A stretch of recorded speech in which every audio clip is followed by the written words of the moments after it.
आप सबको भी मैं बहुत बधाई देता हूं। आज का ये दिन हमारे प्रदेश के लिए ये बहुत ही महत्वपूर्ण दिन है। आज हम राज्य पर्यावरण योजना और नॉन CO2 पाथवे रिपोर्ट 2025-26 का हमने शुभारंभ किया है। यह हरियाणा के सतत विकास और पर्यावरण संरक्षण में एक मील का पत्थर साबित होगा। यह योजना जो आज हमने लॉन्च किया है, हमारी आने वाली भावी पीढ़ियों के लिए स्वच्छ हवा, शुद्ध पानी और हरी भरी धरती के लिए एक मजबूत कदम है। मैं इसके लिए अधिकारियों को, NGOs को, जिन्होंने इसमें आकर के एक भूमिका निभाई है, मैं सभी को बहुत बहुत साधुवाद देता हूं, बधाई देता हूं। जैसा कि हम सब जानते भी हैं, हम सबको मालूम भी है कि धरती पर जीवन का अस्तित्व स्वच्छ पर्यावरण पर ही निर्भर है। हम सब मालूम है, यदि हवा, पानी और भूमि प्रदूषित होंगे तो न केवल हमारा स्वास्थ्य बिगड़ेगा, बल्कि कृषि उपयोग, कृषि उद्योग और अर्थव्यवस्था सब प्रभावित होंगे। हम सबको ये मालूम है। आज तेजी से हो रहा औद्योगिकरण, शहरीकरण और आधुनिक जीवन शैली हमारे संसाधनों पर ये भारी दबाव डाल रहे हैं।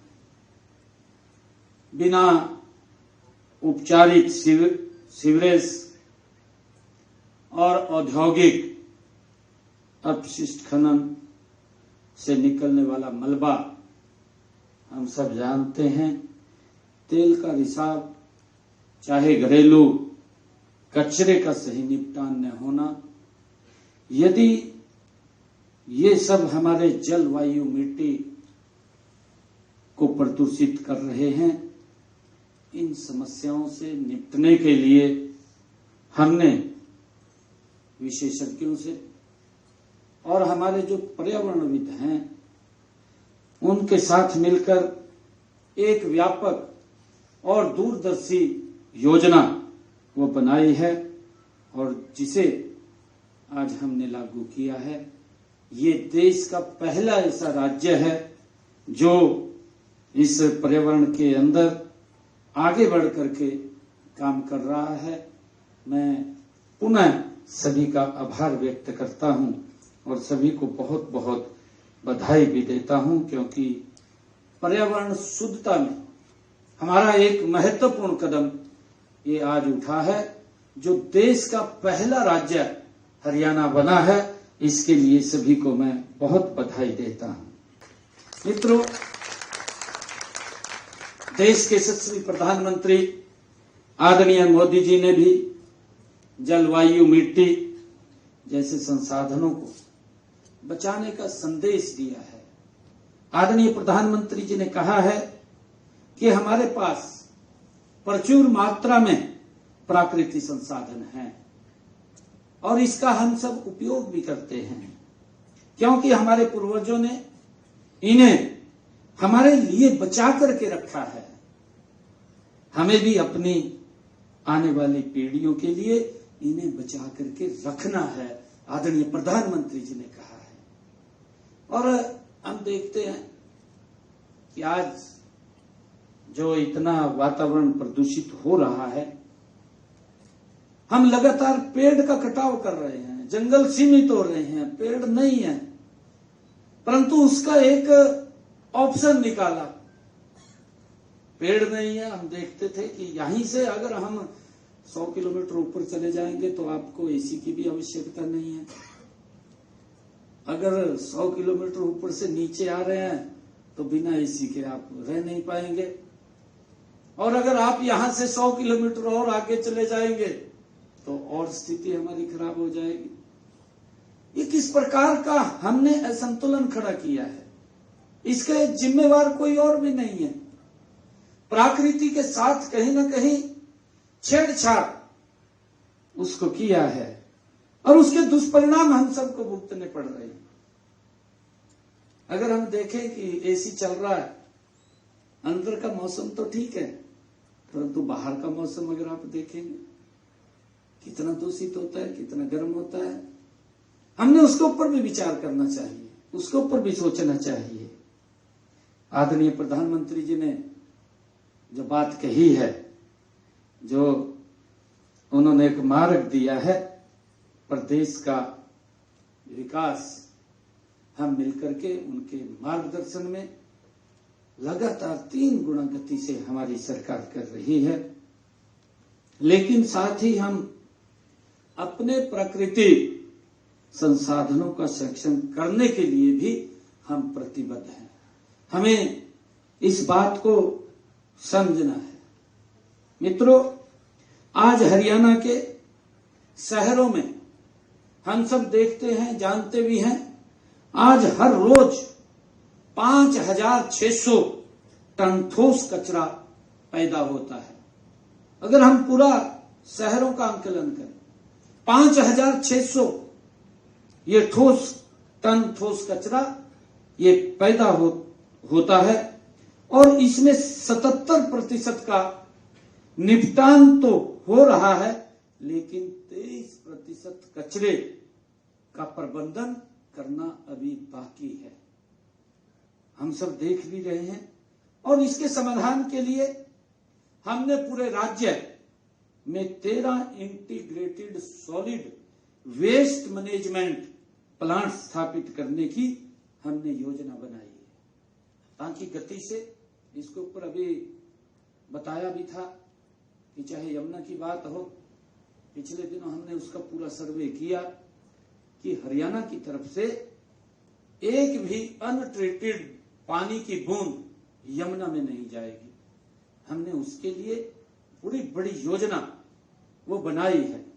जितने हमारे शहर लगते हैं या हमारे इंडस्ट्रियल जोन लगते हैं, हर जोन के अंदर चाहे एसटीपी लगाने की बात है और चाहे ईटीपी लगाने की बात है कि उसको ट्रीट करके हम पानी को यमुना में पहुंचाने का काम करेंगे, जिससे कि मां यमुना वो स्वच्छ रहे और वहां किसी प्रकार का पोल्यूशन ना फैले, उसके लिए हम काम कर रहे हैं।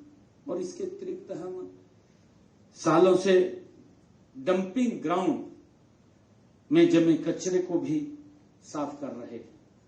आप लोग देखते हैं, अगर दिल्ली में आप लोग जाएंगे या हमारे राव साहब बैठे हैं गुरुग्राम के अंदर, कचरे के बड़े बड़े पहाड़ बन गए थे। हम देख रहे थे, समाधान नहीं था, समस्या बन रहे थे, उसकी तरफ सोच ही नहीं रहे थे। अगर किसी ने आकर के उनकी तरफ सोचा, मैं तो हैरान भी हूं, परंतु आज मुझे कहना पड़ रहा है इस बात का कि इस प्रकार के भी लोग हुए हैं। अपनी थोड़ी वाहवाही के लिए उस डंपिंग के ऊपर खड़े होकर के कि इसको हम साफ कर देंगे, ये भी एक पोल्यूशन है। किस प्रकार से धोखे में रख करके लोगों से खिलवाड़ करना उनकी जिंदगी के साथ, ये भी तो पोल्यूशन का हिस्सा है। परंतु हमने देखा है आदरणीय मोदी जी का जो कमिटमेंट है, और उन्होंने कहा ये जितने कचरे के डंप लगे हुए हैं इनको सेग्रीगेशन करके इनका समाधान किया जाएगा। और आज हम देख रहे हैं, चाहे दिल्ली है, चाहे हमारा हरियाणा के अंदर है, कहीं पर भी आप देखेंगे जो बड़े बड़े पहाड़ की तरह डंपिंग ग्राउंड थे, आज वो छोटे होते जा रहे हैं, सिकुड़ते जा रहे हैं। लगातार उसके ऊपर गति से काम अगर किया है इन 11 वर्षों में नरेंद्र मोदी जी की सरकार ने ये कर रही है। और मुझे खुशी है बताते हुए कि अब तक 50% कचरे का वैज्ञानिक तरीके से निपटान हो चुका है। उसके ऊपर काम भी किया है, खाली बात ही नहीं हुई है। धीरे धीरे करके मैंने कहा कि वो सुपड़ते जा रहे हैं, छोटे होते जा रहे हैं, उसके ऊपर काम चल रहा है और बाकी पर भी काम तेजी से चल रहा है। उस सारे को समाप्त करने का काम वो लगातार सरकार करती है, परंतु उसके अंदर हम सब की भी बड़ी भूमिका होती है। आदरणीय मंत्री जी बता रहे थे कि हम क्या कर रहे हैं, हम क्या सोच रहे हैं। अभी एक हमने वीडियो भी देखी है, बहुत छोटी वीडियो है, उस वीडियो को देखने से ही हमें प्रेरणा मिलती है। आदरणीय प्रधानमंत्री जी ने स्वच्छ भारत का नारा दिया, स्वच्छ भारत, स्वस्थ भारत। अरे बीमारियों को तो हम अपने नजदीक लेकर के आ रहे हैं। इतना ज्यादा अगर देखें पोल्यूशन, जिसकी पूरी चर्चा भी की है, अगर हम सब की एक बड़ी जिम्मेवारी बनती है, सरकार योजना बनाती है। अभी मंत्री जी कह रहे थे कि ये 2012 के अंदर कानून बना था, परंतु कितनों ने लागू किया है इसको। सरकार सख्ताई से लागू करवा सकती है, ये सारे सिस्टम हैं, परंतु हम सब की भी बड़ी जिम्मेवारी बनती है कि हम पोल्यूशन को कम से कम करें, पोल्यूशन के ऊपर कंट्रोल करें। चाहे मेरे घर का कचरा है, चाहे अन्य कोई कचरा है, अगर हमने उसके ऊपर ही कंट्रोल कर लिया तो ये जो आदरणीय प्रधानमंत्री जी का संकल्प है स्वच्छ भारत, स्वस्थ भारत, तो भाइयों वो हमें आज दिखाई दे रहा है और गति से इसके अंदर बड़ा सुधार आएगा, जिससे कि लोगों के स्वास्थ्य को लेकर के ये चिंता भी है। अगर हम देखें किसी भी क्षेत्र के अंदर, अगर हम देखें पोल्यूशन लगातार, चाहे इंडस्ट्री बढ़ रही है, इंडस्ट्री इतनी बढ़ रही है कि हम विकसित भारत की तरफ बढ़ रहे हैं, परंतु हम सब की बड़ी जिम्मेवारी है, जब विकसित भारत बढ़ रहा है तो हम उसके साइड इफेक्ट, जो पोल्यूशन के इफेक्ट हैं, उसकी तरफ भी हमने उतनी गति से सोचने की आवश्यकता है कि ये पोल्यूशन ना हो, इसका समाधान क्या हो। उन समाधानों के ऊपर भी हमने मिलकर के काम करना है और उसको लेकर के मैं बधाई देना चाहूंगा कि आज जो ये स्टेट इन्वायरमेंट प्लान 2025 जो लॉन्च हुआ है, ये इस कड़ी के अंदर एक महत्वपूर्ण कदम है, ताकि हमारा राज्य, हमारा प्रदेश ये स्वस्थ रहे, स्वच्छ रहे, खुशहाल रहे, उसको लेकर के हमने ये काम किया है। और मुझे खुशी है कि प्रदेश में लगभग 7,000 अस्पतालों से प्रतिदिन जो निकलने वाला बायोमेडिकल अपशिष्ट है, 22 टन हमारे हरियाणा के हॉस्पिटलों से हर रोज, आप कल्पना कीजिए 22 टन बायोमेडिकल अपशिष्ट, जो 100% उसका 100% निपटान करने का निर्णय ये हमारी सरकार कर रही है। उसको कहीं भी इधर उधर नहीं हो जाता। यह निपटान 11 सामान्य जैव चिकित्सा अपशिष्ट निपटान सुविधाओं के माध्यम से ये किया जा रहा है। इसके अलावा उद्योगों से निकलने वाले खतरनाक कचरे के निपटान के लिए भी हमने फरीदाबाद के पाली में एक सामान्य खतरनाक कचरा प्रबंधन स्थल वो भी बनाया है, जिससे कि लोगों के जीवन के ऊपर उसका इफेक्ट ना पड़े। यह सुविधा पूरे राज्य से आने वाले खतरनाक कचरे के सुरक्षित निपटान की ये गारंटी देता है। और ताकि हमारी सोच भी है कि अगर स्वच्छता होगी, व्यक्ति स्वस्थ रहेगा, और व्यक्ति स्वस्थ रहेगा, विकास की गति बढ़ जाएगी। मित्रों, हम सब जानते हैं अभी कोरोना का समय था, कोरोना के समय के अंदर क्या हालात हुए हैं, किस प्रकार की स्थितियां पैदा हुई हैं। एक हष्ट-पुष्ट व्यक्ति भी अगर उसको बीमारी घेर लेती है तो कितना ही गति से काम करने वाला व्यक्ति है, उसकी गति को ब्रेक लगा देता है, ये हम सब जानते हैं। परंतु जब वातावरण स्वस्थ होगा, हम स्वस्थ होंगे, तो विकास की गति भी बढ़ेगी। साथियों, आज के समय में हम इलेक्ट्रॉनिक कचरा, उसके बारे में भी हम सब जानते हैं। हमारे सामने एक बड़ी चुनौती है इलेक्ट्रॉनिक कचरा। इलेक्ट्रॉनिक कचरा, हमारा ये पंखा लग रहा है, खराब हो जाता है, हमने सोचा है कि ये कहाँ जाएगा। हमारा एसी है, खराब हो गया है, या वो लाइक ही यहाँ चलने के लिए, वो कहाँ जाएगा। हमारे अन्य बहुत सारे ऐसे सामान हैं, अगर वो खराब हो जाते हैं तो उनका कहां पर निस्तारण होगा, वो कहां पर जाएंगे। भाइयों, इसके लिए भी ये हम सब के लिए एक बड़ी चुनौती है, और इससे निपटने के लिए प्रदेश में 42 हमने ई वेस्ट रिसाइकल काम कर रहे हैं। इसके अंदर आने वाले समय में हम हर जिले में ई वेस्ट कलेक्शन सेंटर स्थापित करना हमारा लक्ष्य है। हम अगर आप देखेंगे कि जो हमारी गाड़ियां भी हैं, गाड़ियां जो कंडम हो जाती हैं, जो गाड़ी कंडम हो गई उसकी क्या स्थिति है, कहाँ जाती है, कहाँ नहीं जाती है, उसके लिए भी एक पॉलिसी बनी है। आदरणीय मोदी जी ने उसके बारे में भी विचार किया है, और बड़ा बड़ा उसकी लाइफ भी एक तय किया है कि इस लाइफ के बाद उसको कंडम किया जाएगा, समाप्त किया जाएगा। उसके लिए भी अलग हमने सेंटर्स हरियाणा में भी वो खुल रहे हैं। मित्रों, वायु प्रदूषण भी हमारे लिए सबसे बड़ी ये चुनौती में से एक है। हम सब जानते हैं, हमारा किसान है, किसान खेत में पेस्टिसाइड डालता है। एक तो पेस्टिसाइड हमारे अनाज के अंदर आ जाता है, दूसरा वायु को भी पोल्यूशन करता है। दोनों तरफ वो हमारे शरीर के ऊपर इफेक्ट डालता है। और हमने हरित क्रांति की बात कही, परंतु हम बढ़ कहीं और गए।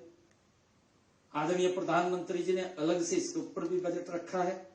हम सब जानते हैं प्राकृतिक खेती, क्या प्राकृतिक खेती करिए ताकि हमारा जो पेस्टिसाइड अनाज के अंदर जाता है उसका इम्पैक्ट हमारे शरीर के ऊपर पड़ता है।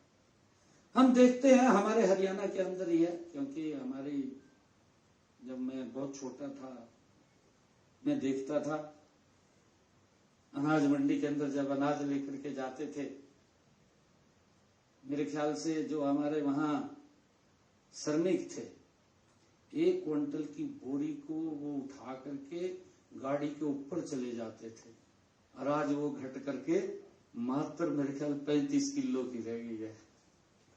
कितना उसका वजन घटाई, विचार करने की बात है। ये कोई वैसा विषय नहीं है।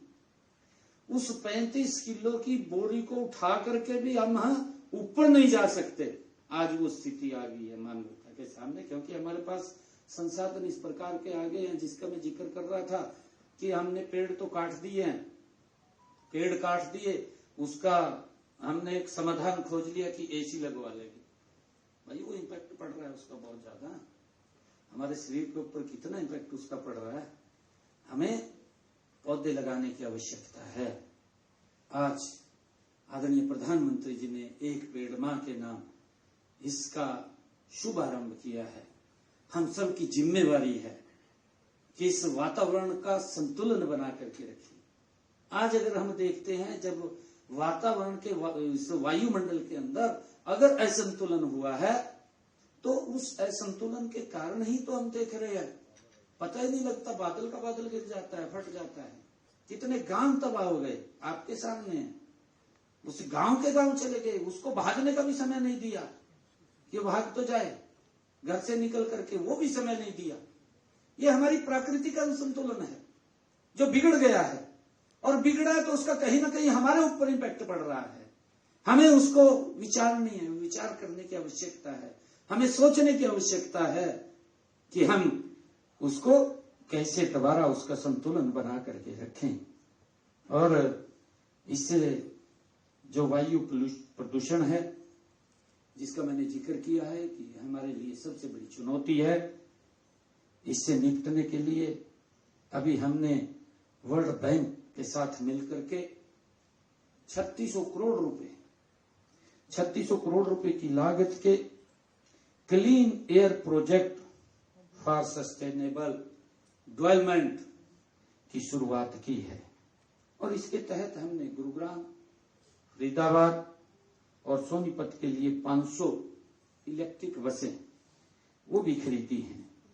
इसके लिए हमने इलेक्ट्रिक ऑटो के लिए भी सब्सिडी दी है और आने वाले समय के अंदर इलेक्ट्रिक जो बसें हैं, इलेक्ट्रिक बसों की ज्यादा, ताकि डीजल से पेट्रोल से ज्यादा पोल्यूशन ना हो, हमने ईवी पार्क खरखौदा के अंदर, रोहतक के अंदर ईवी पार्क बनाने की, और उसके ऊपर हमने सब्सिडी भी दी है कि कुछ जो इन्वेस्टर्स हैं वो इन्वेस्टर्स, उसकी एक पॉलिसी हमने बनाई है ईवी को लेकर के, हमारे जो इलेक्ट्रिक व्हीकल हैं उसको लेकर के हमने एक पॉलिसी भी बनाई है ताकि इन्वेस्टर्स आए और ज्यादा हमारे वाहन ये इलेक्ट्रिक हों, चाहे वो कार है, चाहे हमारी बसें हैं, चल रही हैं बसें, और चाहे हमारी गाड़ी है, वो भी हम देख रहे हैं,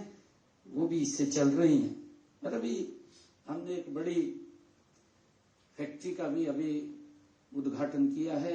आदरणीय मंत्री जी वहां गए थे, हमारे केंद्रीय मंत्री उसमें आए थे, जो हरियाणा की बड़ी ATL फैक्ट्री जिसके अंदर लिथियम बैटरी वो बन रही है और बड़ी मात्रा के अंदर वहां पर वो बनेगी। ये हमारा, क्योंकि जब हम कोई समस्या हमारे सामने चुनौती बनती है तो उसके समाधान के लिए भी हम सब बैठ करके उस पर विचार करते हैं। और हमने कि 105 ऐसी बसें जो दिसंबर 2025 तक इस बेड़े के अंदर और जुड़ जाएंगी। हमें लगातार जो भी कंपनी इलेक्ट्रिक बसें बनाती है उनको हम इसमें जोड़ते हैं और इलेक्ट्रिक वाहनों के लिए पूरे राज्य में 370 से अधिक ईवी चार्जिंग स्टेशन भी स्थापित करने का हमने निर्णय किया है। और हाई डेंसिटी के ये ई चार्जिंग जो चार्जिंग है वो लगेंगे ताकि व्यक्ति को ज्यादा लंबा इंतजार न करना पड़े, और कहीं अगर चार्ज करना है तो आधे घंटे के अंदर वो अपनी गाड़ी की बैटरी को रिचार्ज करके दोबारा फिर अपने गंतव्य की तरफ बढ़ सकता है, उसको लंबा इंतजार नहीं करना पड़ेगा। मित्रों, आप सब जानते हैं कि वायु पोल्यूशन का एक बड़ा जो कारण है वो पराली जलाना भी रहा है, और हमने उसके ऊपर हरियाणा में बड़ा काम किया है। और जब हमने काम किया है, हमने किसानों को जागरूक किया है। जब हमारे मंत्री जी बात कर रहे थे कि हमारे जो NGOs हैं, हमारी अन्य संस्थाएं हैं, जो लोगों को जागरूक करें, लोगों को बताएं। सरकार अपने तरीके से काम करती है, परंतु जब हम जागरूक करेंगे तो लोग उस बात को समझते हैं, फिर उसके ऊपर चलते भी हैं। हमने हरियाणा के अंदर एक इंसेंटिव भी दिया कि कोई पराली नहीं जलाएगा, पराली नहीं जलाएगा तो उसके ना जलाने के ही एवज में 1000 रुपए प्रति एकड़ हम उसको देंगे। अब हमने उसको बढ़ा भी दिया, हमने 1200 रुपए एकड़ कर दिया, अभी इसी बजट में किया है, ताकि किसान अपने खेत की पराली ना जलाए।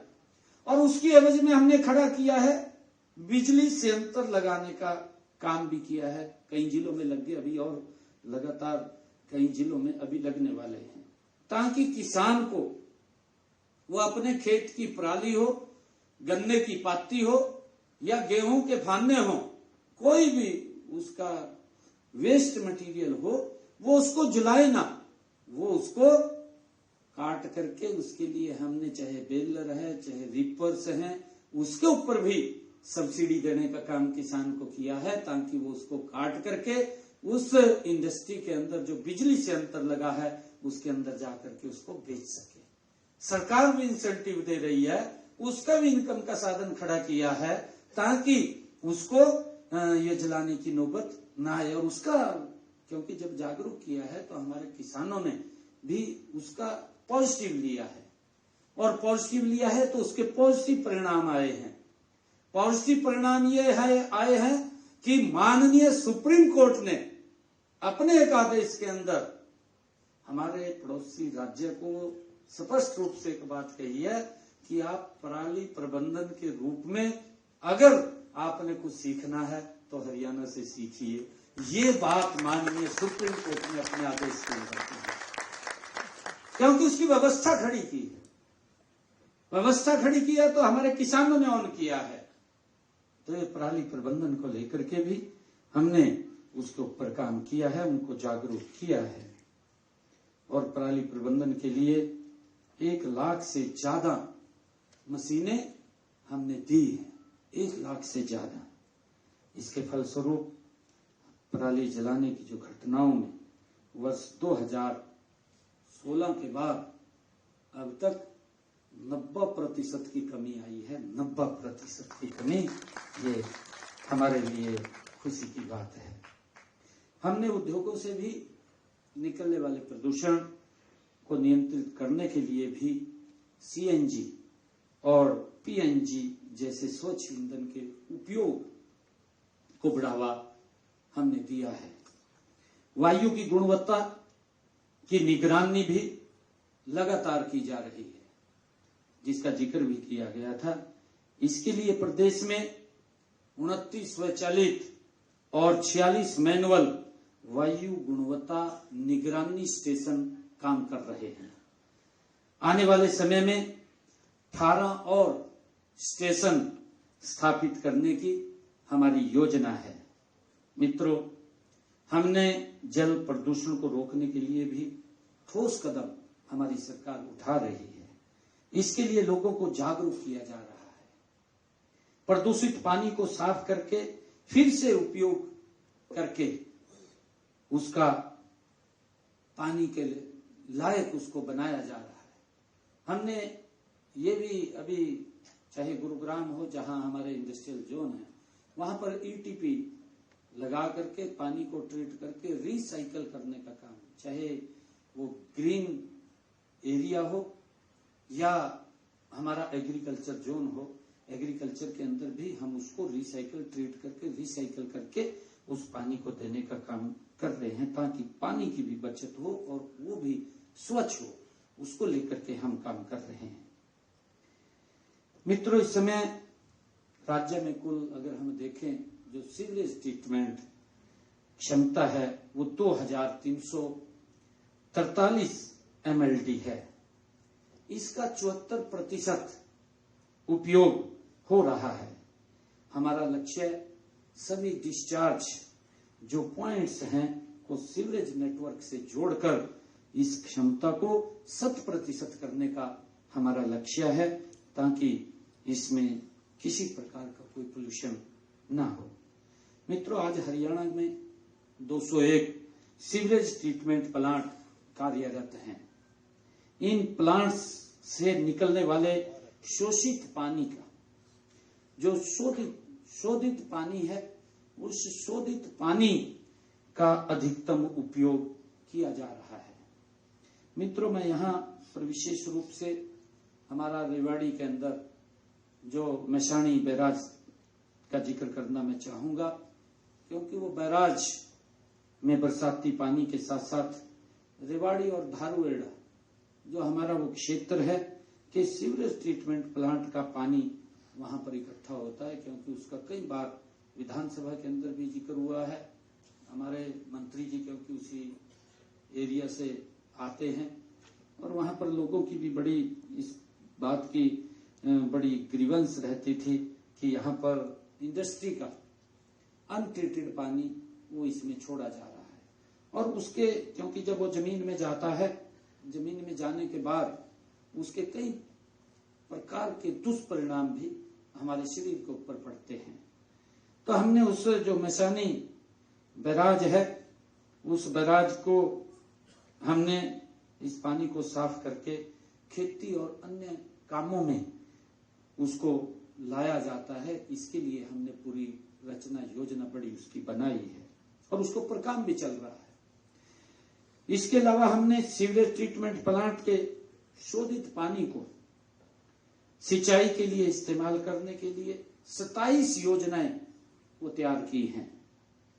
इनमें से 11 पूरी हो चुकी हैं और इनमें से सिंचाई के लिए एक स्थायी जल स्रोत तक वो भी हमें मिलेगा।